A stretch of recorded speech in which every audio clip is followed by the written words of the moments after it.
The first Trolls film, released in 2016, was a frankly baffling affair. Its central message seemed to be, eating sentient beings alive won't bring you true happiness. Which, to be frank, if that's a lesson you're having to teach your miniature compatible organ / choose of your future nursing home, it's probably a sign that it's time to swap therapist from Dr. Lecter. A census taker once tried to test me. I ate his liver with some fava beans and a nice Chianti. To Dr. Loomis.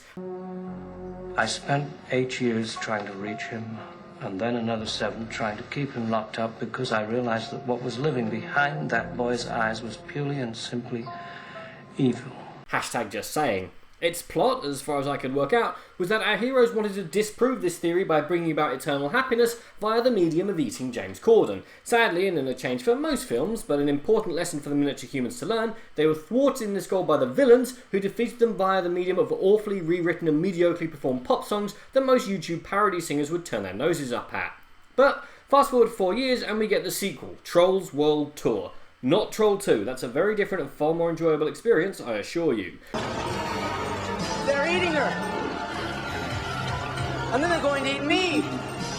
No, Trolls 2 Troll Harder was either written by someone's granddad or someone's 12-year-old, as what vague plot there is has the villain be someone who's decided to replace all of the bland, neutered pop, techno, classical and country music with bland, neutered rock that, forget about trying to get to 11, this film has no ambition to go any higher than 7. And I doubt that it ever goes above 4. I mean, I saw this thing an hour ago, and I doubt I'll remember it this time 10 minutes from now. I mean, yes, this film is straight out of the how to distract / sell a load of merchandise to ankle biters. It's the perfect length at a mere 81 minutes. It's unfailingly bright and colourful. It's full of singers and actors doing some voice acting instead of actual, voice actors. But on the other hand, I think there's maybe 30 lines of spoken dialogue in this film, and the rest of it is just pop music. None of it is memorable or anything more than an excuse for the bright and colourful figures to throw loads of sparkling things at the audience, which is good. I think that some of the younger audience might get slightly confused as to who's doing what and why, and to be honest, there's at least one subplot that you could get rid of at no detriment to the film's central narrative. I mean, yes, it's bright and colourful, it does not say it's welcome, its message this time is the same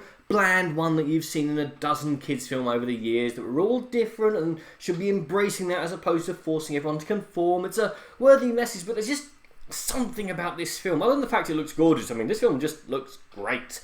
There's just a curious soullessness about the film. Like, it wasn't made because someone had a story that they wanted to tell, or these characters were highly memorable and people were crying out for a sequel. This just feels like a film made by computer. A limited dialogue to make it easier to swap out actors in the international markets. Its songs are there and enjoyable, but there's no passion behind them. They're just on, fill up some runtime, and then they go away. As an adult, you'll have the entire thing worked out in maybe the first 5 minutes, or about the second glass of lemonade. Yeah, it's one of those kind of films. It also has so many characters that it just feels overstuffed and overcrowded, as well as our two main heroes, the villain's dad, naturally voiced by Ozzy Osbourne, James Corden's comic relief, and other characters. You also have 4 different types of threats, multiple alleged enemies and allies. It's incredible at times.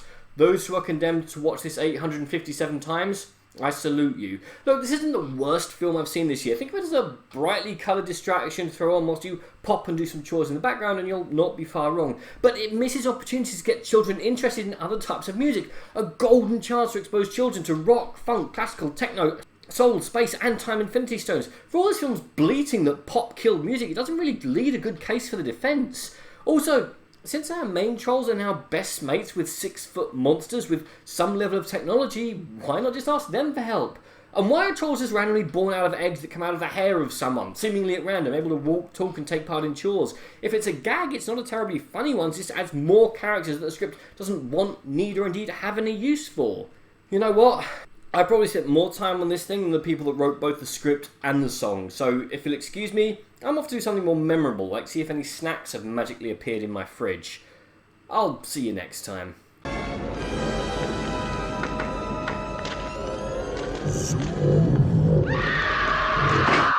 So I definitely think you should skip it, but what do you guys think? What is your favourite bright, colourful musical? Comment below, let me know. I'm Daniel, it's been a dunking. If you enjoyed this video, please like, share and subscribe.